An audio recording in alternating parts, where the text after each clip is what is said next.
हेगेलनी सांगितलेल्या विरोध विकासवादाचे म्हणजे डायलेक्टिक्सचे आणखीन एक उदाहरण आपण बघूया. थेसिस, अँटीथेसिस आणि सिंथेसिस. थेसिसच्या विरुद्ध अँटीथेसिस, अँटीथेसिस आणि थेसिस यांच्यामध्ये संघर्ष आणि त्या संघर्षातून सिंथेसिस निर्माण होतं. ही जी प्रक्रिया आहे मराठीमध्ये त्याला आपण म्हणतो वाद, प्रतिवाद आणि संवाद. म्हणजे एक मुद्दा मांडला जातो, त्याच्या विरोधी मुद्दा निर्माण होतो, त्याच्यामध्ये संघर्ष होतो दोन्हीमध्ये आणि त्याच्यातून संवाद निर्माण होतो. म्हणजे एक टप्पा प्रगतीचा पुढचा गाठला जातो. विरोधातून आणि संघर्षातून हे शक्य होतं. हे दाखवणारं हे उदाहरण बघा. थेसिस म्हणजे वाद म्हणजे कुटुंब. कुटुंब हा छोटा गट आहे. 4, 5 जास्तीत जास्त 10, 12 फार मोठे कुटुंब असते 20-25 एका ठिकाणी. पण आता ते तर इतिहास जमा झालं. आता न्यूक्लिअर फॅमिलीज आहेत. छोटे कुटुंब किंवा लहान कुटुंब, सुखी कुटुंब असं आपण आता म्हणतो. तर कुटुंब छोट्या आकाराचं असतं. 5-6 लोक त्याच्यामध्ये राहतात. 1 किंवा 2 पिढ्या, जास्तीत जास्त 3 पिढ्यांची माणसं एकत्र राहतात. काही अपवादात्मक ठिकाणी 4 पिढ्या असू शकतात. पण कुटुंब छोट्या आकाराचं असतं. त्याच्यातल्या माणसांच्यामध्ये परमार्थी भावना असते, अल्ट्रुइस्टिक फिलिंग.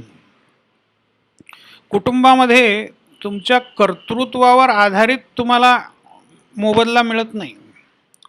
कुटुंबात राहण्यासाठी तुम्हाला काही करावं लागत नाही. तुमचा जन्म झाला म्हणजे तुम्ही त्या कुटुंबाचे सदस्य झाला. कुटुंबाचं सदस्यत्व हे तुमच्या गुणवत्तेवर आधारित नसतं, कर्तृत्वावर आधारित नसतं. ते कायमस्वरूपी तुम्हाला मिळतं. उलट तुमच्यामध्ये काही कमतरता असेल तर ती झाकून घेण्याचा किंवा ती सुधारण्याचा प्रयत्न बाकीचे कुटुंबाचे सदस्य करतात.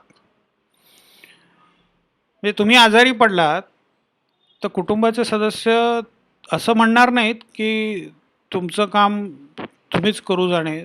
तर उलटं म्हणतील की तू हलू नको एका जागेवरून, तुझी कामं सगळी मी करून टाकतो, डॉक्टरकडे जातो, तुझ्यासाठी औषध घेऊन येतो किंवा तुला घेऊन जातो डॉक्टरकडे, तुझी काय सेवा करायची तर मी करतो, असं कुटुंबातले सदस्य आजारी सदस्याला म्हणतील. तर कुटुंबामध्ये परमार्थी भावना असते. आई स्वयंपाक करते तर स्वतः पहिल्यांदा खात नाही. ते पहिल्यांदा घरातल्या सगळ्यांना मिळेल असं बघते आणि मग नंतर स्वतःच्या जेवणाचा विचार करते. तिला नाही मिळालं तरी पाणी पिऊन झोपून जाते आणि तरीही समाधानी राहते. याला म्हणतात अल्ट्रुइस्टिक फिलिंग्स, परमार्थी भावना. याचा प्रतिवाद म्हणजे सिव्हिल सोसायटी, नागरी समाज असं हेगेल म्हणतो.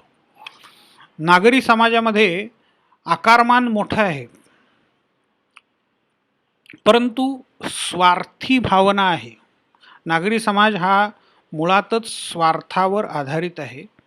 कुटुंबातला सदस्य उंबरा ओलांडून बाहेर पडला की समोरच्या माणसाकडे आपली उद्दिष्ट साध्य करण्याचं एक साधन म्हणूनच पाहतो.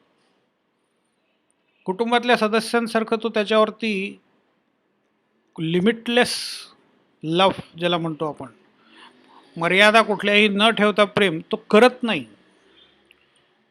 तो कोणाशी बोलायचं ते सुद्धा ठरवतो, वेळ घालवत नाही वाया. याच्याशी बोलल्याने आपल्याला हा फायदा होणार आहे तरच त्याच्याशी बोलायचं, नाहीतर त्याला टाळायचं.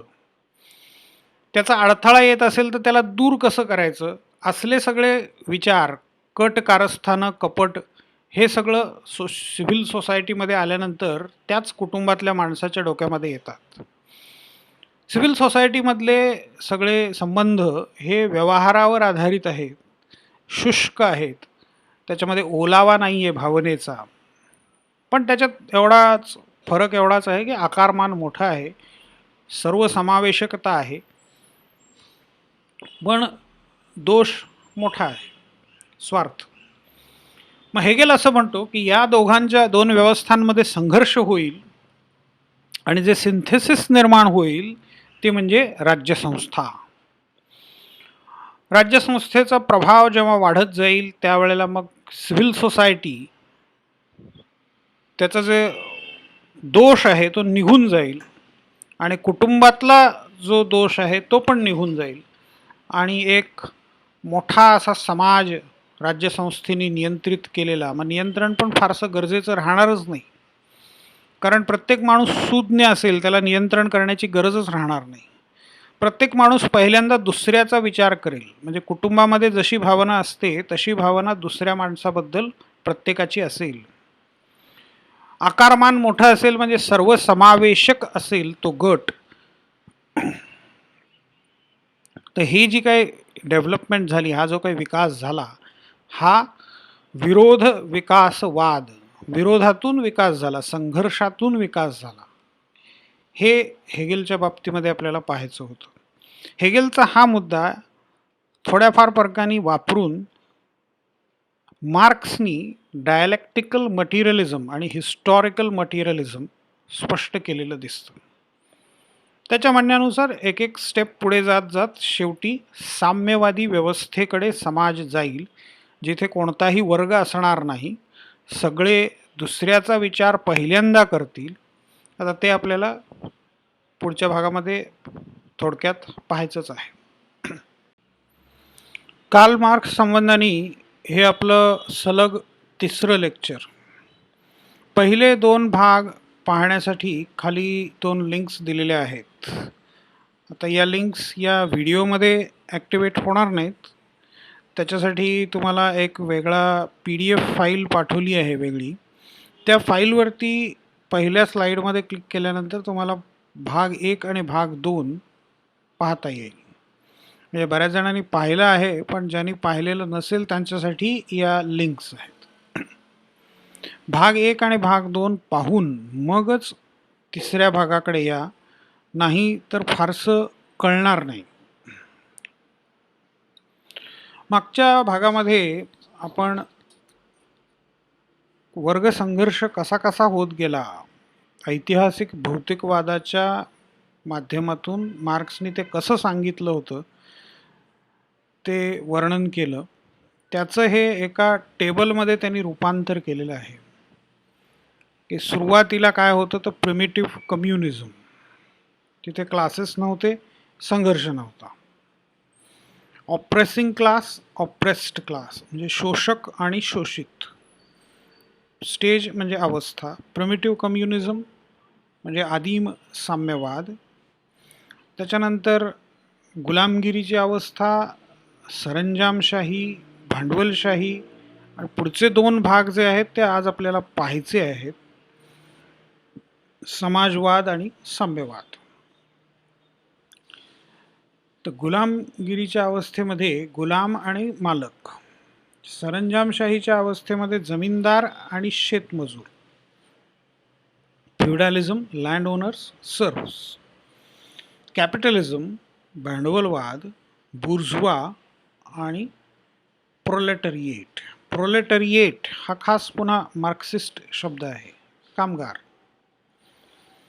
आणि मग नंतर सोशलिझम, क्रांतीनंतर काय ते आज आपल्याला पाहायचं आहे. क्रांती आणि क्रांतीनंतर काय, तर समाजवाद.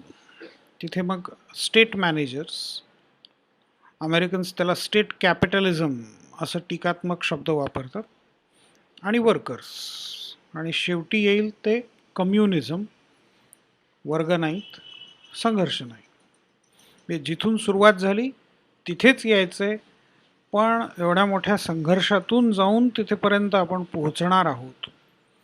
संघर्षाशिवाय विकास नाही, विरोधातूनच विकास, हे थोडक्यात मार्क्सला इथे सांगायचं आहे. हळूहळू या संकल्पना तुमच्या लक्षात यायला लागतील. जेव्हा तुम्ही ग्रामसीपर्यंत जाल, ग्रामसीच्या संबंधाने जे लेक्चर आहे ते ऐकाल, त्यावेळेला मला वाटतं मार्क्सवाद बऱ्यापैकी तुम्हाला कळायला लागेल. मार्क्सवादाच्या संबंधाने म्हणजे मार्क्सवादावर टीका करणारं हे पुस्तक आहे, हे पहिल्यांदा लक्षात घ्या. जॉर्ज ऑरवेल नावाच्या अमेरिकन लेखकांनी लिहिलेलं हे पुस्तक. अतिशय उपरोधिक भाषा आहे. ज्याला काही पार्श्वभूमी नाही आहे, ज्याला काही बॅकग्राऊंड माहिती नाही, त्याला त्या शब्दांचे अर्थ फारसे कळणार नाहीत. परंतु मार्क्सिझम म्हणजे काय हे नीट समजून आणि मार्क्सवादावरती अमेरिकन्स टीका कशी करतात ते सगळं लक्षात घेऊन ही कादंबरी वाचण्याचा प्रयत्न करा. या कादंबरीची लिंक मी इथे दिलेली आहे. तुम्ही पुन्हा PDF फाईलवरती क्लिक कराल तर ती कादंबरीची लिंक तुम्हाला दिसेल. वाटतं इथे आत्ता क्लिक केल्यानंतर ॲनिमल फार्म नावाचे 2 चित्रपट पण आहेत. यूट्यूबवरती दोन्ही अवेलेबल आहेत. एक 1954ची ॲनिमेशन फिल्म आहे आणि एक 1999ची पूर्ण फीचर फिल्म आहे. एक 1.5 तासाची आहे आणि एक 2 तासाची आहे. तर या फिल्म्स पण जरूर पहा. म्हणजे एकूण मार्क्सवादावरची टीका, अमेरिकन्स मार्क्सवादाला काय म्हणतात, सगळं तुम्हाला कळेल. तर पुन्हा आपण आपल्या मार्क्सच्या विचारांच्या चर्चेकडे येऊ. आज आपल्याला त्याची क्रांतीची संकल्पना पाहायची आहे. पण ती पाहण्याच्या अगोदर 3 संकल्पना स्पष्ट करायच्या आहेत. वर्गसंघर्ष, त्याच्यानंतर सुपरस्ट्रक्चर आणि बेस, मूलभूत व्यवस्था आणि त्यावर आधारित डोलारा. सुपरस्ट्रक्चर आणि बेसचं हे भाषांतर. आणि अतिरिक्त मूल्यांचा सिद्धांत, थिअरी ऑफ सरप्लस व्हॅल्यू. या 3 गोष्टी आपल्याला आधी पाहायच्या आहेत. वर्गसंघर्ष म्हणजे 2 वर्ग, आहेरे आणि नाहीरे, शोषक आणि शोषित. आहेरे हे शोषकांमध्ये येतात, नाहीरे हे शोषित असतात. गुलाम, शेतमजूर, कामगार हे तिन्ही अवस्थांमधले शोषित झाले. तर मालक, जमीनदार आणि भांडवलदार हे 3 अवस्थांमधले शोषक झाले. ते आपण पाहिलेलं होतं. आता हे एक बोलकं चित्र आहे. 1911चं पेंटिंग आहे. आता या पेंटिंगमध्ये एक पिरॅमिड दाखवलेला आहे. सुरुवातीलाच लक्षात घ्या, आपल्याला कुठल्याही धर्मावर टीका वगैरे करायची नाही आहे. मार्क्सवादाचा अर्थातच धर्माला विरोध होता. धर्माला अफूची गोळी, मग ते सगळेच धर्म आले. कोणताही असं वैयक्तिक एखाद्या धर्माचा आपल्याला उल्लेख करायचा नाही आहे. आपल्याला मार्क्सवाद शिकता शिकता आपण जे उल्लेख येतील तेवढेच करणार आहोत. धर्मावर टीका करणं हा आपला इथे उद्देश नाही. तर हे जे पिरॅमिड आहे, त्या पिरॅमिडमध्ये सगळ्यात खाली सगळ्यात मोठा आकार एका चक्राचा दाखवला आहे आणि ते चक्र उचलून धरलंय ते कामगारांनी. We work for all, we feed all असं लिहिलं आहे. जे सगळे कामगार काम करतायत. एक बाई मरून पडलेली दाखवली आहे, म्हणजे काम करता करता तिचा जीव गेला आहे. व्यवस्था चालू आहे, तिच्याकडे कोणाचं लक्ष नाही आहे. सगळे त्या चक्राला आधार देत आहेत. त्या चक्रावरती कोण बसलंय? तर capitalist. We eat for you. हे पण थोडंसं उपरोधिक असं टीकात्मक असं चित्र आहे. त्यामुळे कॅपिटलिस्ट काय म्हणतात की आम्ही तुमच्यासाठी खातो आहोत. We eat for you. We shoot you म्हणजे राज्यसंस्था. आता राज्यसंस्थेची भूमिका पण आपल्याला बघायची आहे. वी शूट ॲट यू म्हणजे हे शस्त्रास्त्रांचा धाक दाखवून भांडवलदारांना मदत करतात आणि कामगारांकडून काम करून घेतात. त्यांच्याही वरती कोण आहेत? तर ते धर्मसंस्थेचं प्रतीक म्हणून दाखवलेलं आहे. आणि ते काय म्हणतात? वी फूल यू म्हणजे आम्ही तुम्हाला फसवतो, मूर्खात काढतो, तुम्हाला एका वेगळ्या स्वप्नांच्या दुनियेमध्ये नेऊन ठेवतो, पण आम्ही तुमच्या डोक्यावर आहोत. म्हणजे राज्याच्या डोक्यावरती धर्मसंस्था दाखवलेली आहे. धर्मसंस्थेच्या डोक्यावरती राजा, सरकार तो वी रूल यू असं ते म्हणतात. आणि त्या सगळ्या व्यवस्थेला मिळून काय म्हटलंय तर कॅपिटॅलिझम, भांडवलवाद. तर भांडवलवादामध्ये सगळ्यात वरती आहे ती राज्यसंस्था, त्याच्या खालोखाल धर्मसंस्था, त्याच्यानंतर लष्कर आणि पोलीस, त्याच्यानंतर भांडवलदार, आणि सगळ्यात खाली आहेत ते कामगार. ते काम करतात, भांडवलदार त्याचा फायदा घेतात, पोलीस कामगारांना धमक्या देतात, धर्मसंस्था आणि इतर संबंधित संस्था हे त्यांना सतत फसवण्याचं किंवा एका धुंदीमध्ये ठेवण्याचं काम करतात, मूर्खात काढण्याचं काम करतात.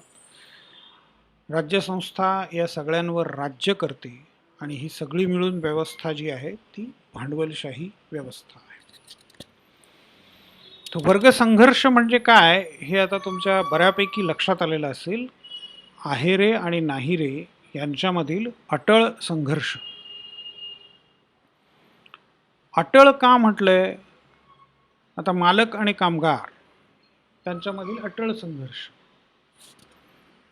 तर अटळ का आहे? एकाचा फायदा म्हणजे दुसऱ्याचा तोटा, हे त्यांच्यामधलं रिलेशनशिप आहे. वर्ग, क्लास. तर क्लास ही जी संस्था आहे, क्लास ही जी काही संकल्पना आहे ती मार्क्सनी इथे वेगळ्या अर्थाने, त्याचा अर्थ आणखीन थोडासा आपल्याला स्पष्ट करायचा आहे. क्लास रिलेशनशिप ही नेहमी शत्रुत्वाची असते, अँटॅगॉनिस्टिक असते. विद्यार्थी आणि शिक्षक हे क्लास नाही होऊ शकत, ते एकमेकांना पूरक आहेत. शिक्षक विद्यार्थ्यांच्यासाठी शिकवतात आणि विद्यार्थी शिकतात. कामगार आणि मालक हे संबंध जे आहेत ते संघर्षाचे आहेत. कामगार उत्पादन प्रक्रियेमध्ये मदत करतात, मालक त्याच्यामध्ये भांडवल गुंतवतो, वस्तूची विक्री करतो आणि विक्री केल्यानंतर त्याला त्याचा नफा मिळतो. नफ्यामधला काही वाटा हा कामगारांचा पगार म्हणून दिला जातो. आता सरळ साधी गोष्ट आहे, जेवढा पगार जास्त तेवढा यांचा नफा कमी होणार आहे. म्हणजे एकाचा फायदा म्हणजे दुसऱ्याचा तोटा. कामगारांचा पगार वाढला तर तेवढा नफा भांडवलदारांचा कमी होणार. यांनी नफा जास्त घ्यायचं म्हटलं तर यांना काय करावं लागेल? एक मार्ग म्हणजे पगार कमी करणं. तर एकाचा फायदा म्हणजे दुसऱ्याचा तोटा, असं जिथे रिलेशनशिप आहे त्याला क्लास असं म्हणतात. डॉक्टर आणि पेशंट हे क्लास नाही होऊ शकत. क्लास आणि कास्ट याच्यामध्ये काय फरक तेही आपण मागे बघितलेलं आहे. Class is an open institution, खुली व्यवस्था आहे, खुली संस्था आहे. कास्ट बंदिस्त आहे, ती जन्माने मिळते आणि ती जाता जात नाही, म्हणूनच त्याला जात म्हणतात. मेल्याशिवाय जात नाही, मरेतोपर्यंत ती तुम्हाला चिकटलेली असते. तर क्लास मात्र बदलता येतो. मजूर वर्गातून तुम्ही भांडवलदार वर्गामध्ये येऊ शकता आणि एखादा भांडवलदार त्याचं अधःपतन होऊन त्याला कारखान्यामध्ये काम करण्याची वेळ येऊ शकते. त्यामुळे वर्ग हे अँटॅगॉनिस्टिक म्हणजे शत्रुत्वाचे संबंध त्यांचे असतात. आणि वर्गसंघर्ष कसा चालत आलेला आहे इतकी वर्ष ते आपण मागच्या तासाला अगदी सविस्तर बघितलं. मगाशी एक स्लाईड पण तुम्हाला त्याची दाखवली मी. त्या स्लाईडचे शेवटचे 2 टप्पे आहेत ते आपल्याला आता पुढच्या भागामध्ये, या भागामध्ये शेवटी पाहायचेच आहेत. आता पुढची संकल्पना सुपरस्ट्रक्चर आणि बेस. मार्क्स असं म्हणतो की समाजामध्ये 2 पातळ्यांवरची व्यवस्था असते.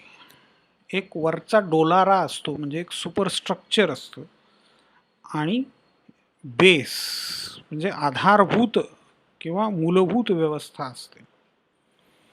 तर मूलभूत व्यवस्थेमध्ये काय येतं? तर अर्थव्यवस्था, आर्थिक संबंध, उत्पादन हे मूलभूत व्यवस्थेमध्ये येतं. तर उत्पादन साधनांची मालकी ज्यांच्या हातात आहे त्यांच्या हातामध्येच अर्थात मूलभूत व्यवस्था असते. आणि मूलभूत व्यवस्था ज्यांच्या हातात आहे ते त्यांना हवं तसं सुपरस्ट्रक्चर किंवा वरचा डोलारा ज्याला आपण म्हणतो ते तयार करू शकतात. सुपरस्ट्रक्चरमध्ये काय येतं? संस्कृती, कायदा, माध्यमं हे सगळं सुपरस्ट्रक्चरमध्ये येतं. तर भांडवलशाही ही आर्थिक व्यवस्था आहे, म्हणजे भांडवलदारांचं राज्य आहे, भांडवलदारांची सत्ता. तर ही मूलभूत व्यवस्था आहे. भांडवलदारांच्या हातात सत्ता असल्यामुळे सुपरस्ट्रक्चर म्हणजेच कायदा, संस्कृती, माध्यमं ही सगळी कशी असणार आहेत? भांडवलशाहीचं समर्थन करणारी असणार आहेत. कायदे भांडवलशाहीचे समर्थन करणारे असतील आणि संस्कृतीसुद्धा भांडवलशाहीचं समर्थन करणारी असेल.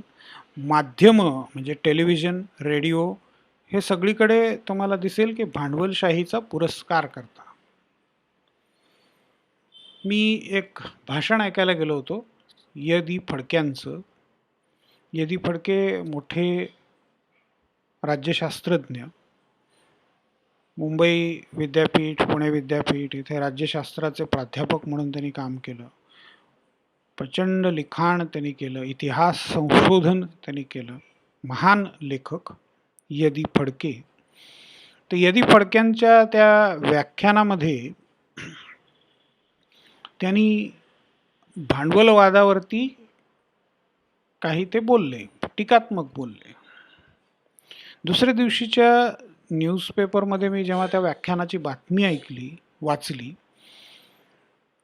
त्याच्यामध्ये भांडवलशाही किंवा भांडवलदारांच्या विषयी जी टीकात्मक वक्तव्य त्यांनी केलं होतं तेवढं गाळून बाकीच्या सगळ्या गोष्टी दिलेल्या होत्या.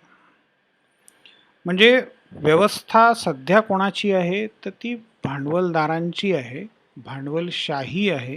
त्याच्यामुळे माध्यमं भांडवलदारांच्या बाजूनी बोलणार, त्याच्या टीकात्मक गोष्टी ज्या आहेत ते छापणार नाहीत, प्रसिद्ध करणार नाहीत. हल्लीचे न्यूज चॅनल्स तुम्ही पाहिले तर तुम्हाला मी काय म्हणतोय ते लक्षात येईल. न्यूज चॅनल्स जे काही प्रवाहातली किंवा मुख्य प्रवाहातली न्यूज चॅनल्स आहेत, पॉप्युलर न्यूज चॅनल्स आहेत, ती सहसा सरकार जिकडे असतं त्या बाजूनी त्या पक्षाचं समर्थन करताना तुम्हाला दिसतात. मग अल्टरनेटिव्ह चॅनल्स म्हणून मग हल्ली लोक यूट्यूबकडे वळायला लागली आहेत. यूट्यूबवरती बरीचशी न्यूज चॅनल्स आली आहेत. मग तिथे सर्व पक्षांचं प्रतिनिधित्व करणारी चॅनल्स तुम्हाला दिसतील. पण मुख्य प्रवाहातली चॅनल्स हे साधारणपणे सत्तेमध्ये जे आहेत त्यांच्या बाजूनी असतात, हा अनुभव तुम्हाला असेल.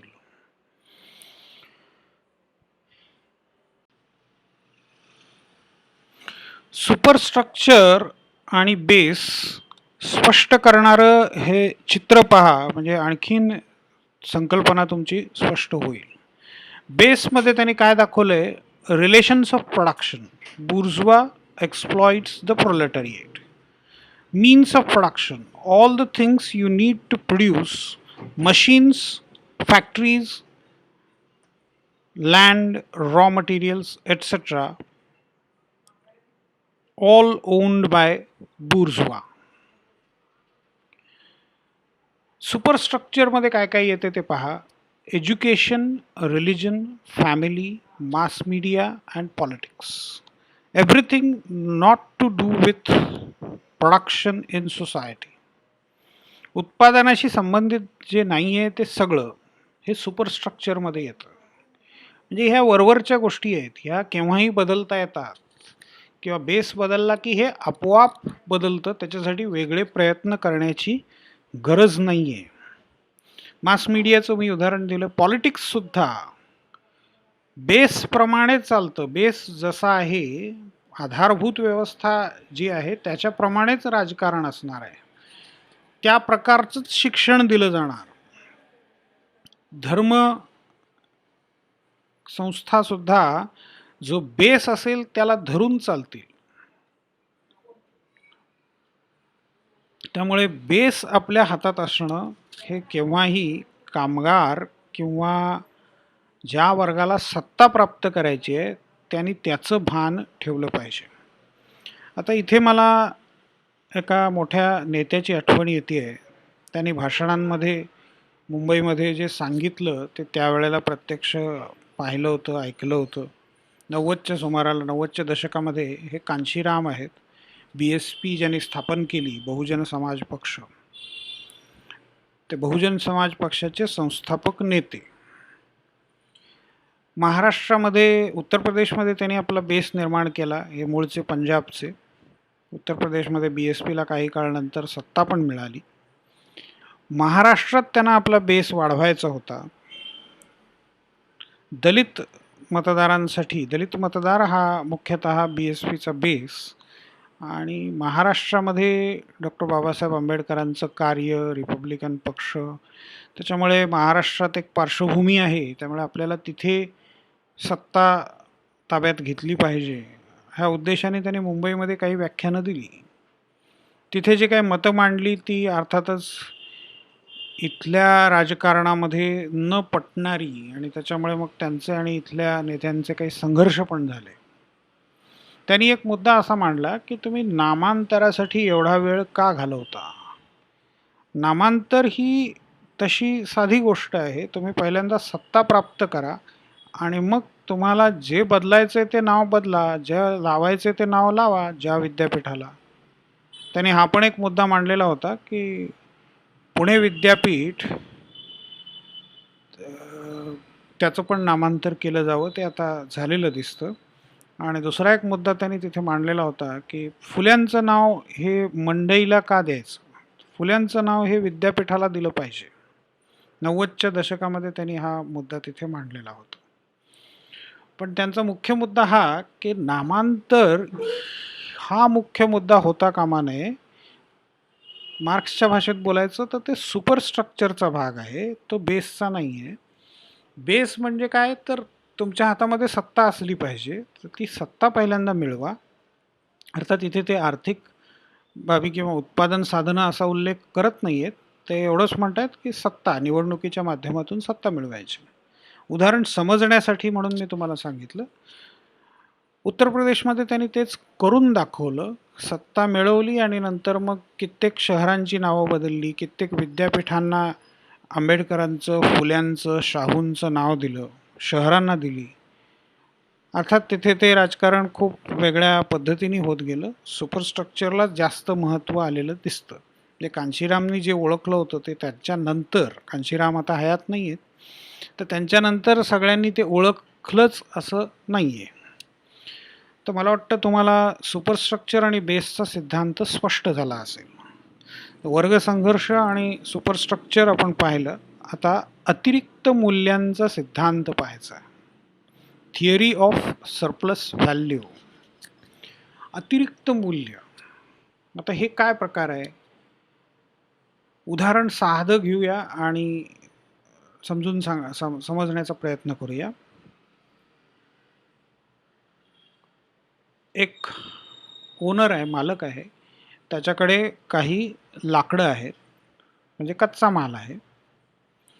तो एका सुताराला बोलवतो, जे हा कामगार झाला, स्किल्ड लेबरर आहे, काहीतरी त्याच्याकडे कौशल्य आहे, पण शेवटी तो कामगार आहे. तो कामगाराला जागा देतो. कामगार अर्थात स्वतःची अवजारं घेऊन येतो. काही वेळेला अवजारं त्याची स्वतःची असण्याची पण शक्यता आहे. अवजारं मालकाची पण असू शकतात. तर कामगार किंवा सुतार मालकाच्या जागेमध्ये येतो आणि त्याच्याकडचं कौशल्य वापरून त्या लाकडाचं रूपांतर टेबलामध्ये करतो, खुर्चीमध्ये करतो. आता वस्तू तयार झाल्यानंतर त्याला मजुरी दिली जाते. 7 दिवस लावले तर 7 दिवसाची मजुरी त्याची ठरलेली आहे, त्याप्रमाणे त्याला ती दिली जाते. ती समजा 100 रुपये आहे, तर 700 रुपये त्याला मिळाले. लाकडांसाठी याला आणखीन 700 रुपये खर्च करावे लागले होते. म्हणजे एकूण त्या टेबल आणि खुर्चीची किंमत, किंवा ज्याला आपण कॉस्ट म्हणतो, म्हणजे उत्पादन मूल्य त्याचं, हे 1400 रुपये झालं. त्याच्यानंतर ते त्याला मालकाला ते मालकाचं झालं, कारण त्यांनी याला मजुरी दिली आहे. त्यामुळे ते त्या टेबल आणि खुर्चीची मालकी आता कोणाची आहे? तर ज्यांनी सुताराला बोलवलं ते मालकाची आहे. तो आता हे बाजारामध्ये नेऊन विकेल आणि ते 3,000 किंवा 5,000ला टेबल आणि खुर्ची मिळून विकणार आहे. 5,000ला समजा त्याने ते विकलं. चांगलं सागवानाचं लाकडाचं टेबल आणि खुर्ची आहे. त्यांनी गुंतवले 1,400 रुपये आणि त्याच्यामध्ये त्याला मिळाले 5,000 रुपये. म्हणजे जवळपास 3,600 रुपयांचा फायदा त्याला मिळाला. त्या वस्तूपासून, त्या वस्तूमुळे निर्माण झालेलं ते अतिरिक्त मूल्य आहे. आता हा वादाचा प्रश्न आहे की हे अतिरिक्त मूल्य कामगारामुळे निर्माण झालं की भांडवलदारामुळे? तर कामगार असं म्हणेल, सुतार असं म्हणेल की माझ्यामुळे निर्माण झालं, कारण मी त्या लाकडाला आकार दिला आहे. एरवी त्या लाकडाला किंमत कमी होती, ते जाळण्यासाठीच वापरणार एरवी, त्याला दुसरा काही किंमत नाही, मूल्य नाही. त्याला मूल्य, अतिरिक्त मूल्य प्राप्त करून देण्याचं काम सुताराचं आहे.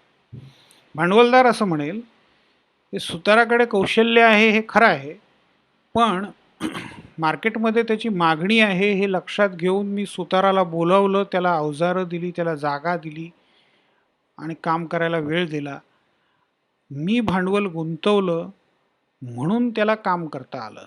त्याच्यामुळे जे अतिरिक्त मूल्य आहे ते माझ्या मालकीचं असणार आहे. तर भांडवलशाहीमध्ये भांडवलदाराचं म्हणणं बरोबर मानलं जातं. मार्क्सच्या विचारामध्ये सुताराचं महत्त्व अधिक आहे, कारण सुतार क्रिएटिव्ह वर्क करतो, म्हणजे त्यांनी काहीतरी नवनिर्मिती केलेली आहे, त्याच्यामुळे श्रेय त्याचं आहे. मालकाचं भांडवल आहे, तर मालकांनीच एकट्याने फायदा घेणं, याच्यापेक्षा फायदा दोघांच्यामध्ये वाटला गेला पाहिजे. याची बोळवण तुम्ही 700 रुपयावरती करताय आणि त्याच 700 रुपयावरती तुम्ही 3,600 रुपये कमावताय. स्वतःचे आणखीन 700 कच्च्या मालासाठी वापरले किंवा इतर सगळ्या गोष्टींसाठी वापरले, मालाची वाहतूक वगैरे आहे, काही टॅक्सेस भरायचे असतील, 2,000 रुपयापर्यंत त्याला खर्च आला असं गृहीत धरू आपण. 3,000 रुपयांचा त्याला फायदा झाला. हा फायदा कोणाचा? ह्या फायद्याचा वाटा कामगाराला मिळाला पाहिजे, ही मार्क्सवादाची भूमिका आहे. अतिरिक्त मूल्यांचा सिद्धांत हा मुद्दा मांडतो आणि हा अतिरिक्त मूल्यांमधला वाटा कामगाराला मिळत नाही, हा त्याच्यावरचा अन्याय आहे. एक्सप्लॉयटेशन त्याला म्हणतात, शोषण. All workers create more value at work than they receive in wages. आपण जी कथा पाहिली ती अगदी एका वाक्यात बरोबर मांडलेली आहे. म्हणजे ते जे काही मूल्य निर्माण करतात त्याची किंमत त्यांना मिळत नाही, त्याचा मोबदला त्यांना मिळत नाही. The extra surplus value goes into the boss's pocket as profit. भांडवलदारांना फायदा म्हणून तो मिळतो. आता पुढचा मुद्दा पाहायचा आहे ती राज्यसंस्थेची भूमिका. मार्क्स राज्यसंस्थेबद्दल काय म्हणतो ते आपल्याला पाहायचं. राज्यसंस्था म्हणजे समाजाला शिस्त लावणारी, सर्वांच्यासाठी काम करणारी अशी संस्था. राज्य म्हणजे काय? त्याचे 4 आवश्यक घटक असतात. म्हणजे निश्चित भूप्रदेश असतो, लोकसंख्या आहे, शासन आहे आणि त्या शासनाला सार्वभौमत्व आहे. हे तुम्ही FY BA पासून शिकत आलेला आहात. राज्यसंस्था काय करते? कायदे करते, कायद्याची अंमलबजावणी करते शासनाच्या मदतीने आणि कायद्याचा अर्थ लावण्याचं काम करते. राज्यसंस्था सार्वभौम आहे, त्याचा शब्द शेवटचा आहे. बाकीच्या संस्था दुय्यम असतात. हे सगळं आपण पाहिलं आणि राज्यसंस्था जे काय करते ते सगळ्यांच्या कल्याणासाठी करते. मार्क्सचं मत राज्यसंस्थेबद्दलचं वेगळं आहे. राज्यसंस्थेला स्वतःची अशी काही भूमिका नसते. राज्यसंस्था म्हणजे सत्ताधाऱ्यांच्या हातातील शस्त्र. राज्यसंस्था पॉवरफुल म्हणजे प्रचंड सत्ता राज्यसंस्थेमध्ये एकवटलेली आहे. राज्यसंस्थेच्या हाती सगळे पोलीस दल असतं, सगळं लष्कर असतं. म्हणजे जगात कुठेही तुम्ही गेलात, कितीही गँगस्टर्स असले, कितीही मोठे दहशतवादी असले, आजपर्यंत ते यशस्वी होऊ शकलेले नाही आहेत राज्यसंस्थेच्या पुढे. ते संघर्ष करत राहतात, पण राज्यसंस्थेचाच विजय आजपर्यंत तरी अंतिम असलेला तुम्हाला दिसतो. LTTE एवढी मोठी संस्था होती, 25-26 वर्ष त्यांनी लढा दिला. आज LTTEचं नामोनिशाण श्रीलंकेमध्ये राहिलेलं नाही आहे. किंवा पंजाबमध्ये खलिस्तानसाठी प्रयत्न करणारे काही मोजके दहशतवादी गट, सरकारने निर्धार केला आणि पोलीस खात्याने त्यांचं कंबरडं मोडलं. आज खलिस्तानवाद्यांचा आवाज फारसा तुम्हाला पंजाबमध्ये दिसत नाही. अमेरिकेने जगभरातल्या दहशतवाद्यांच्या विरोधात वॉर अगेन्स्ट टेरर सुरू केलं आणि त्याच्यामध्ये कित्येकांना संपवलं. ओसामा बिन लादेन म्हणजे एकेकाळी असं होतं की हा माणूस कधीच सापडणार नाही, हा कोणाच्याच हाती येणार नाही. अमेरिकन सरकारने त्याला संपवलं. अल कायदा नावाची त्याची संघटना. तर राज्यसंस्थेच्या हाती प्रचंड सत्ता आहे, पण राज्यसंस्थेला स्वतःची भूमिका नसते. ती जी सत्ता आहे, ती जी पॉवर आहे, ती कोणाच्या विरोधात वापरली जाते? जे सत्तेच्या विरोधात आहेत त्यांच्या विरोधात. कोणाच्या बाजूनी वापरली जाते? जे सत्तेमध्ये आहेत त्यांच्या बाजूनी. म्हणजे ती एक तलवार असल्यासारखं आहे. तलवारीला स्वतःचं मत नसतं, किंवा बंदुकीला स्वतःचं मत नसतं. बंदूक ज्याच्या हातात असेल त्याच्या बाजूनी ती वापरली जाते. भांडवलदारांच्या हातात आहे. भांडवलदार तलवार चालवणार आहेत किंवा बंदुकीचा ट्रिगर ओढणार आहेत. तो ट्रिगर अर्थातच भांडवलदारांच्या बाजूनी नसणार, तो कामगारांच्या बाजूनी असणार आहे. म्हणजे ट्रिगर ओढला जाईल किंवा गोळी झाडली जाईल ती कामगारांवर असेल, तलवार चालवली जाईल ती कामगारांवर असेल. म्हणजे जर कामगारांनी राज्यसंस्था ताब्यात घेतली तर कामगारांना त्याच प्रकारे ती भांडवलदारांच्या विरोधात वापरता येईल, कारण राज्यसंस्थेला स्वतःचं असं काही मत नसतं. ही मार्क्सची राज्यसंस्थेसंबंधीची संकल्पना आहे. आता आपण कामगार क्रांती या मूळ मुद्द्याकडे येऊ, किंवा तुमच्या सिलेबसमधल्या क्रांती या मुद्द्याकडे येऊ.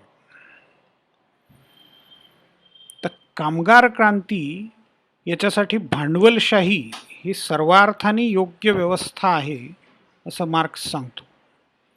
क्रांती करून कामगारांनी राज्यसंस्था ताब्यात घेतली पाहिजे. ते का ते तुम्ही मागच्या स्लाइडमध्ये पाहिलंय.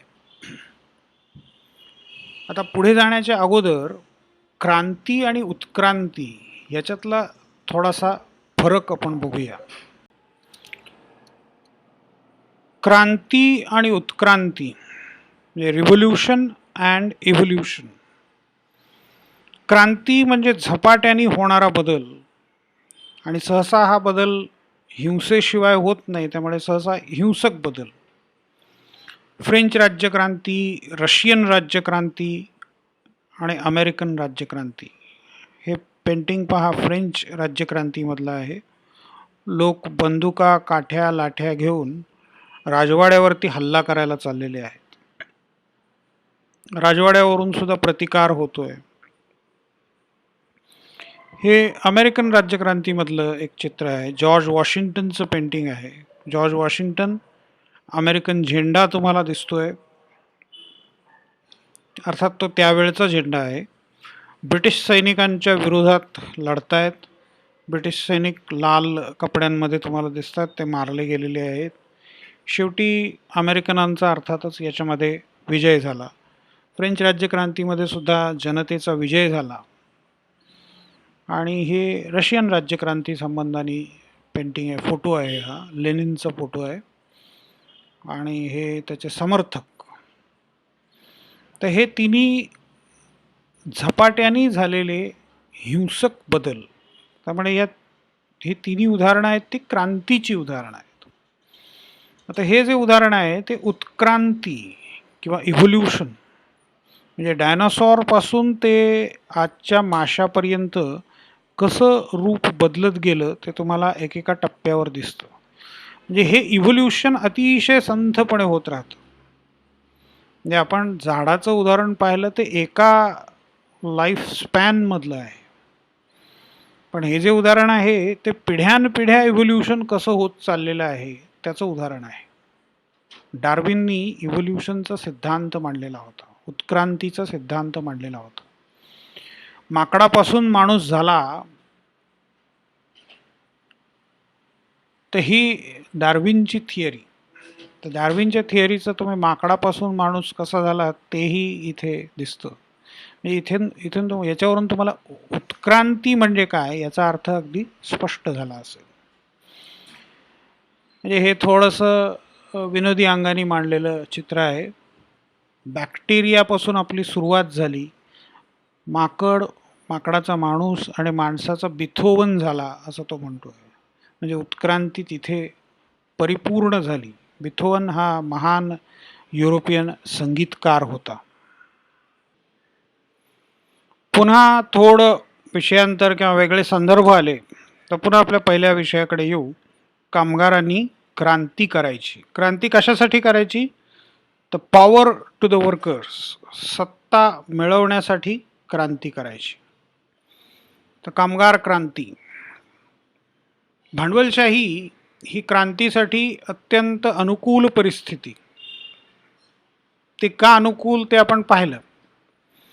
त्याच्यामुळे कामगारांनी एकत्र यायचं, संघटित व्हायचं आणि क्रांती करायची.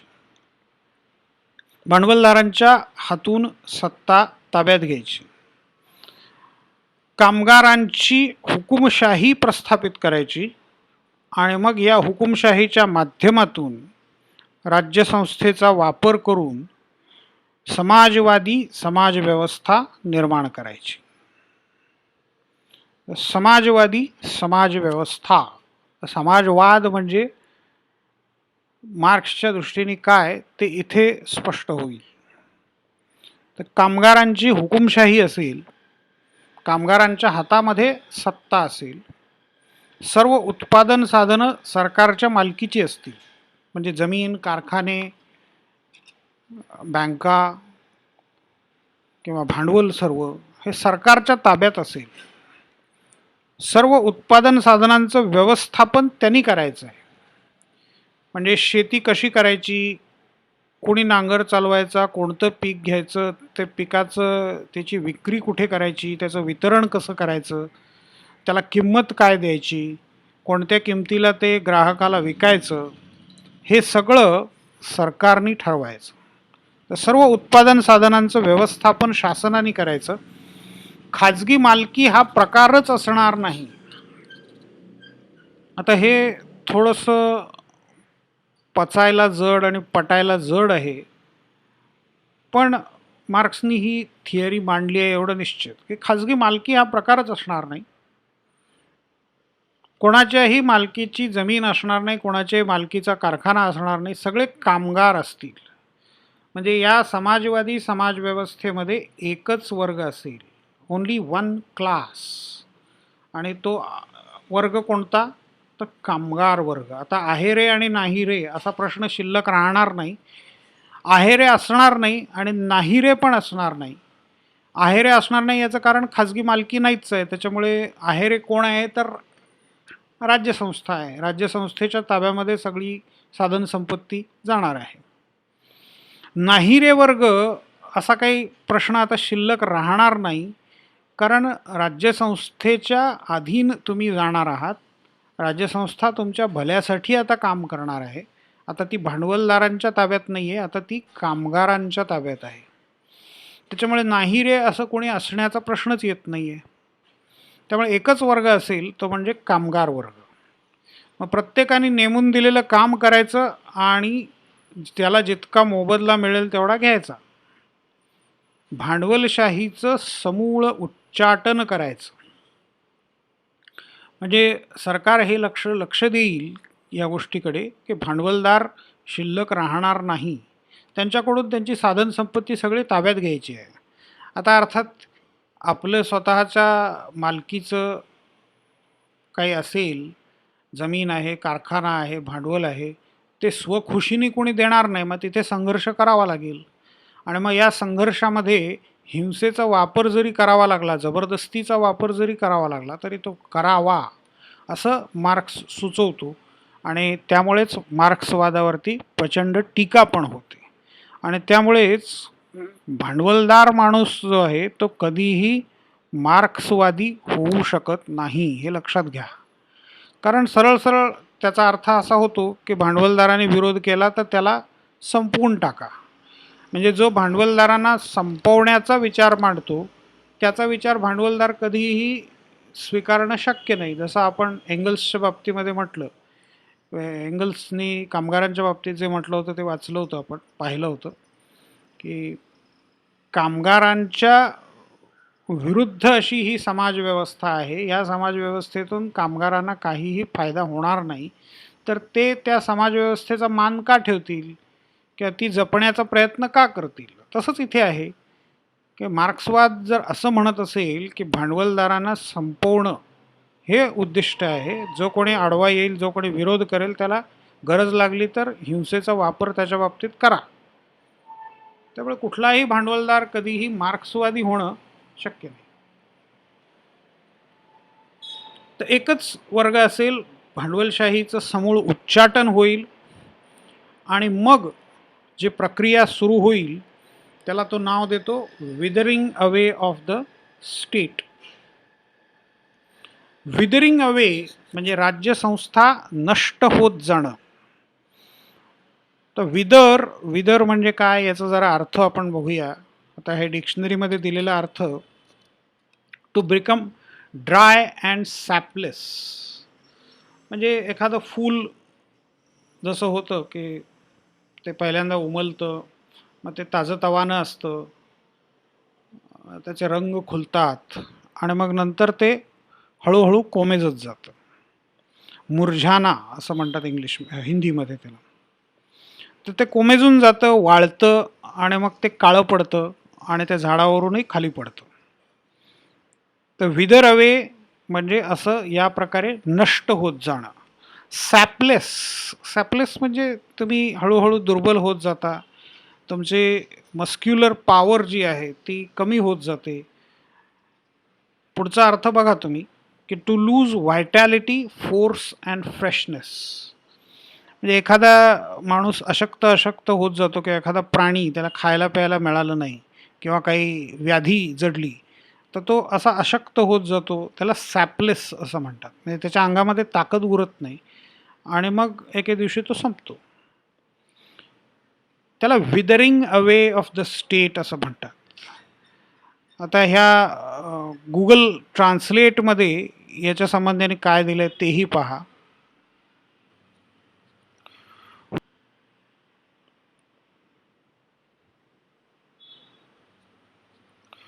विदर अवे, विदर म्हणजे काय याचं गुगल ट्रान्सलेटमध्ये आपण काय मराठीमध्ये किंवा हिंदीमध्ये भाषांतर होतंय ते बघूया. विदर म्हणजे सुख. आता हे व्हॉलंटरीली केलेलं असल्यामुळे सुख जाना, खाली वर्ब्स बघा तुम्ही, कुम्हलना, मुरझाना, म्लान हो जाना, नष्ट हो जाना. इथे सुद्धा तुम्ही पहा, बिकम ड्राय और श्रिव्हल्ड. The grass had withered to an unappealing brown. कितीतरी अर्थ तुम्हाला इथे दिलेले दिसतात. ही वाक्य बघा. Programmes would wither away if they did not command local support. म्हणजे जर कोणी सपोर्ट दिला नाही तर एखादा चांगला कार्यक्रम असेल तर तो हळूहळू नष्ट होत जातो. एखाद्याने उदाहरणार्थ काय बालनाट्य स्पर्धा घ्यायची ठरवली बालनाट्य स्पर्धेला एंट्रीच आल्या नाहीत, एखाद दुसरी एंट्री आली, त्याच्यात सुद्धा फार काही चांगलं काम झालं नाही, तर त्याच्यानंतर तो कार्यक्रम नष्ट होऊन जाईल, म्हणजे तो कार्यक्रम टिकणारच नाही. A business that can wither the hardiest ego, म्हणजे असे काही व्यवसाय आहेत की तिथे तुमचा सगळा इगो नष्ट होतो. शीख धर्मामध्ये एक परंपरा आहे, त्याला कार सेवा असं म्हणतात. अमृतसरच्या सुवर्ण मंदिरात तुम्ही कधी गेलात तर तिथे बाहेर देवळात जाण्याच्या आधी चपला काढून ठेवण्याचा जो स्टँड असतो, तिथे मोठे मोठे कलेक्टर, सेक्रेटरी, अगदी मंत्री सुद्धा, म्हणजे एकेकाळी तर तिथे राष्ट्रपतींनी पण आपल्या काही कार सेवा केलेली होती. तर ही कार सेवा याचा अर्थ लोकांच्या चपला हातात घ्यायच्या, त्या पुसून ठेवायच्या, पॉलिश करून ठेवायच्या आणि लोक परत आले की त्यांना द्यायच्या.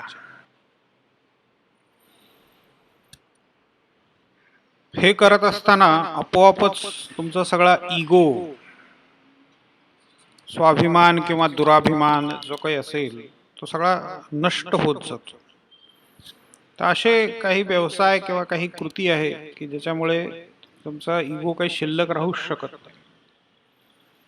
तसं इथे मार्क्सला सुचवायचंय की राज्याचं जे काम आहे ते काम संपल्यामुळे, त्याला काम नसल्यामुळे ते हळूहळू नष्ट होत जाईल. विदरावेचा अर्थ दाखवणारी ही फुलं बघा, की एकेकाळी ही टवटवीत होती, आता त्याच्यामध्ये जान उरलेली नाही. हे राज्याचं पण असंच होत जाईल हे मार्क्सला सुचवायचं आहे. कारण का तर राज्याला काम उरणार नाही. आता राज्याचं काम काय होतं, जो सत्ताधारी असेल त्याच्या बाजूनी काम करणं आणि जो सत्ताधाऱ्यांच्या विरोधात असेल त्याला संपवणं. म्हणजे दोन वर्ग असतील, एक त्यापैकी सत्तेमध्ये असणार, तर सत्ताधारी वर्गाच्या बाजूनी आणि विरोधात किंवा सत्तेमध्ये नसलेल्या वर्गाच्या विरोधात काम करणं. आपण बघितलं होतं की राज्य हे शस्त्र आहे आणि ते शस्त्र सत्ताधारी चालवेल तसं चालतं. आता सत्ताधारी आहे पण दुसरा वर्गच शिल्लक राहिलेला नाही, एकच वर्ग आहे, कामगार वर्ग, आणि कामगारांचीच सत्ता आहे. म्हणजे कामगारांमधल्याच काही जणांची निवड व्यवस्थापन करण्यासाठी करण्यात आलेली आहे. त्यांना काही वेगळी सत्ता किंवा विशेष असं काही कार्य नाही आहे. जी संसाधनं आहेत त्याचं व्यवस्थापन करणं, जीवन प्रवाह व्यवस्थित चालेल हे पाहणं, एवढंच त्यांचं काम आहे. त्याच्यामुळे आता संघर्षाचा प्रश्नच नाही आहे. वर्ग दोन नसल्यामुळं वर्ग संघर्षाचा प्रश्न राहिलेला नाही आहे. मग राज्याला काम काय राहिलं? मार्क्सच्या मतानुसार राज्याचं हेच प्रमुख कार्य आहे, वर्ग संघर्षामध्ये सत्ताधाऱ्यांच्या बाजूनी काम करणं. मग राज्य या शस्त्राला काम उरलेलं नाही आहे तर ते गंजत जाईल किंवा या प्रकारे ते सुकत जाईल किंवा काळं पडत जाईल आणि एक वेळ अशी येईल की ते नष्ट होऊन जाईल. फुलांचा सुद्धा तुम्ही पहा की चुरा होऊन जातो, भुगा होऊन जातो आणि ते हवेत उडून जातं, नष्ट होऊन जातं. तसं राज्य हळूहळू हळूहळू काम नसल्यामुळे गंजत जाईल, सुकत जाईल आणि नष्ट होईल. तर withering away of the state ही संकल्पना या प्रकारची आहे. आता इथे त्यांनी लेनिनचं एक वाक्य दिलेलं आहे, for the state to wither away completely, complete communism is necessary. म्हणजे राज्य पूर्णपणे नष्ट होण्यासाठी संपूर्ण साम्यवादी समाज प्रस्थापित होणं गरजेचं आहे. आता साम्यवादी समाज म्हणजे काय? तर साम्यवादी समाज म्हणजे मार्क्सच्या मतानुसार शेवटची आणि आदर्श समाज व्यवस्था. मग ह्याच्या पलीकडे काही साध्य करायचं शिल्लकच उरत नाही. जे साध्य करायचं होतं ते सगळं साध्य होणार. मुख्य मुद्दा काय होता? वर्गविहीन समाज व्यवस्था, जी अगदी पहिल्या टप्प्यामध्ये होती, आदिम समाजामध्ये होती, आदिम काळामध्ये होती, तशी क्लासलेस सोसायटी स्थापन करणं हे उद्दिष्ट आहे. ते साध्य झालं. त्याच्यामुळे आता ह्याच्या पुढे फारशी म्हणजे प्रगती अशी होणार नाही. ह्याच्या पुढची अवस्था अशी काही असणारच नाही. हीच अंतिम आणि आदर्श अवस्था. या अवस्थेमध्ये काय होईल तर राज्यसंस्थाच नष्ट होईल. आपण बघितलं withering away of the state. राज्यसंस्था लय पावेल. कायदा, पोलीस, तुरुंग, न्यायालय, लष्कर हे काहीही असणार नाही. कुठलेही नियम असणार नाहीत. कोणालाही काहीही सांगावं लागणार नाही.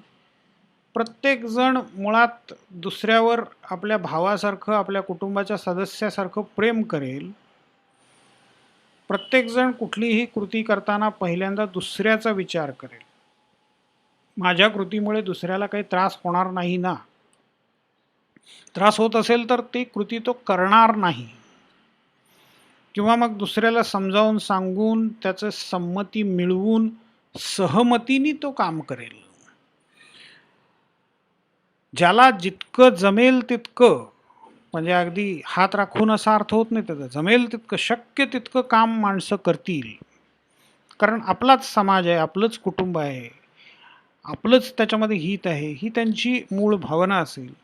त्यामुळे कॉन्ट्रीब्युशन, त्यांचं योगदान जे आहे, प्रत्येकजण ज्याचं त्याचं जे काही योगदान असेल, शिंपी असेल तर तो कपडे शिवील, शेतकरी असेल तर तो धान्य उगवेल, लोहार, सुतार, चांभार, कुंभार, म्हणजे जे जे काही व्यवसाय आहेत त्या प्रत्येक व्यवसायाचा माणूस आपलं कॉन्ट्रीब्युशन जे आहे ते समाजासाठी देईल आणि मग समाजाकडून जे आवश्यक तो मोबदला घेईल. ते घेताना त्याला घाई असणार नाही, भीती असणार नाही. कारण कुणी त्याचं काही ओरबाडून घेईल, हिसकावून घेईल, कोणीतरी तुमच्या डोक्यावर बसून सत्ता गाजवेल असा प्रश्नच शिल्लक राहिलेला नाही आहे. तुम्हाला जे हवं ते मिळणार आहे म्हटल्याबरोबर प्रत्येकजण निश्चिंत होणार आहे आणि जेवढं आवश्यक असेल तेवढं घेईल आणि बाजूला होईल आणि आपलं आयुष्य शांतपणे जगेल. एकूण काय तर साम्यवादी समाजव्यवस्थेमध्ये एक प्रेमळ असं कुटुंबासारखं वातावरण असेल. तर हा झाला मार्क्सवाद. म्हणजे आपण सगळ्या गोष्टी पाहिल्या, वस्तुस्थिती, परिस्थिती काय होती, कामगारांचे हाल कसे होते, औद्योगिक क्रांतीमुळे ते हाल कसे झाले होते, हे सगळं पाहिलं. आणि त्याच्यानंतर त्याच्यावर उपाय म्हणून मार्क्सने काय काय सांगितलं. कामगारांची ही स्थिती सुधारायची कशी, मग समजावून सांगून ते सुधारत नाही, स्वप्नाळूपणा करून चालत नाही. मग शास्त्रीय समाजवाद. मग शास्त्रीय समाजवाद म्हणजे काय तर व्यवस्था समजून घ्यायची आणि त्याच्यामध्ये बदल करायचे. व्यवस्था समजून घ्यायची, मग उत्पादन साधनांची मालकी, मग मालकीमुळे होणारे प्रश्न, दोन वर्ग, आहेरे आणि नाहीरे. मग आहेरे म्हणजे शोषक, नाहीरे म्हणजे शोषित. मग शोषक शोषितांचे आत्तापर्यंत कसे वेगवेगळे प्रकार आहेत ते बघितले आपण. म्हणजे आदिम साम्यवाद, त्याच्यानंतर गुलामगिरीची अवस्था, मग शेतीची अवस्था, मग भांडवलशाहीची अवस्था, आणि मग त्याच्यानंतर भांडवलशाही ही अत्यंत योग्य आहे संघर्ष करण्यासाठी, क्रांती करण्यासाठी. मग राज्यसंस्थेची भूमिका काय असते, वर्गसंघर्ष म्हणजे काय असतो, या सगळ्या गोष्टी आपण पाहिल्या. सरप्लस थिअरी पाहिली आणि शेवटी या निष्कर्षाप्रत मार्क्स कसा आला की भांडवलशाही हीच वेळ आहे क्रांती करण्याची, हेही आपण पाहिलं. आणि मग क्रांती करायची, त्याच्यानंतर समाजवादी समाजव्यवस्था स्थापन करायची की ज्याच्यामध्ये एकच वर्ग असेल, कामगार वर्ग. राज्याकडे सगळं व्यवस्थापन असेल संसाधनांचं, मालकी कोणाकडेच नसेल, खाजगी मालकी नाही. तर ह्या सगळ्या गोष्टी एकदा सुरळीत झाल्या, भांडवलदार पूर्णपणे नष्ट झाले, मग तिथे हिंसेचा पण वापर करायला मार्क्स परवानगी देतो आणि त्यामुळे त्याच्यावर टीका पण होते. पण एकदा का क्रांती पूर्ण झाली की मग राज्याला काम राहणार नाही. कारण हे आपण पाहिलं की राज्याचं काम काय, दोन वर्गाच्या संघर्षामध्ये सत्ताधारी वर्गाच्या बाजूनी लढणं. आता दोन वर्गच शिल्लक नाही आहेत तर वर्ग संघर्ष असायचं कारण नाही. त्याच्यामुळे राज्याला काम उरणार नाही आणि मग काम नसल्यामुळे राज्यव्यवस्था हळूहळू गंजत जाईल, नष्ट होत जाईल आणि शेवटी पूर्णपणे नष्ट होईल, withering away of the state. आणि मग साम्यवादी समाज निर्माण होईल. होईल असं होईल, तसं होईल, भविष्यात असं करावं लागेल. म्हणजे हे सगळं काय आहे, मार्क्सचं सुद्धा एक प्रकारचं भविष्यातल्या किंवा भविष्यासंबंधीचं स्वप्न आहे. तर हा झाला मार्क्सचा विचार. आता पुढे काय काय झालं, मार्क्सचा विचार मार्क्सनी स्वतः कधी प्रत्यक्षात आणायचा फारसा प्रयत्न केला नाही. मग त्याचा विचार पुढे कोणी नेला, पुढे कशा प्रकारे नेला, काय काय त्याच्यामध्ये बदल झाले, प्रत्यक्षात आणण्याचा एक प्रयत्न मोठा झाला. रशियामध्ये लेनिननी तो प्रयोग केला. मग त्या प्रयोगाचं काय झालं, तो प्रयोग करताना त्यांनी मार्क्सच्या विचारांमध्ये काही बदल केले का, त्याच्या प्रयोगानंतरही मार्क्सच्या विचारांमध्ये अँटोनियो ग्राम्सीनी मोठ्या प्रमाणात भर घातलेली आहे. तर ग्राम्सीचा अभ्यास करताना आपल्याला मुख्यतः हे पाहायचं आहे, ग्राम्सीला नव मार्क्सवादी असं म्हटलं जातं. तर मला वाटतं ग्राम्सीची पार्श्वभूमी आता तुमची तयार झाली असेल. म्हणजे आता ग्राम्सी म्हणजे कोण, ग्राम्सी काय करतो, म्हणजे मार्क्सनी ज्या गोष्टी अर्धवट सोडल्या, तर मार्क्सवरची टीका पाहताना आपण त्या गोष्टी बघूया. तर मार्क्सच्या या सगळ्या अर्धवट राहिलेल्या म्हणा किंवा मग नंतरची परिस्थिती, मार्क्सच्या म्हणजे प्रत्येक विचारवंत हा काळाचा बंदिवान आहे असं म्हटलं जातं. मार्क्सच्या काळामध्ये व्यवस्थापनशास्त्र इतकं विकसित झालेलं नव्हतं. व्यवस्थापक हा जो, ही जी भूमिका आहे किंवा हा जो रोल आहे तो त्यावेळेला विकसित झालेलाच नव्हता. तर व्यवस्थापनशास्त्र, व्यवस्थापक यांनी सगळं भांडवलशाहीची रचनाच सगळी बदलून टाकली. तर बरेच बदल घडले नंतर. मग कामगारांचा व्यवस्थापनामध्ये सहभाग, कामगारांना कारखान्याचे शेअर्स देणं, ह्या सगळ्या गोष्टी आल्या. तर हे मार्क्सच्या काळात फारसं घडत नव्हतं. त्यामुळे मार्क्सनी त्याच्याबद्दल काही लिहिणं अपेक्षित पण नव्हतं. तर त्याच्यानंतरचे, मार्क्सच्या नंतरचे जे मार्क्सवादी आहेत, ज्यांनी काही विशेष कॉन्ट्रीब्युशन दिलं, विशेष योगदान दिलं, मार्क्सवाद आणखीन विकसित करण्याचा प्रयत्न केला, त्यापैकी काही जणांना नव मार्क्सवादी म्हणतात. आणि अँटोनियो ग्राम्सी हा इटालियन मार्क्सवादी, मुळात पहिल्यांदा मार्क्सवादीच, मग नंतर त्याने नवीन विचार विकसित केला. तर ग्राम्सीचा अभ्यास करायचा आहे, मला वाटतं त्याची तयारी आता पूर्ण झाली आपली. पण ग्राम्सीकडे जाण्याच्या आधी मार्क्सवाद किंवा मार्क्सवादाचं पुढे काय झालं हे आपल्याला उरलेल्या शेवटच्या टप्प्यामध्ये पाहायचं आहे.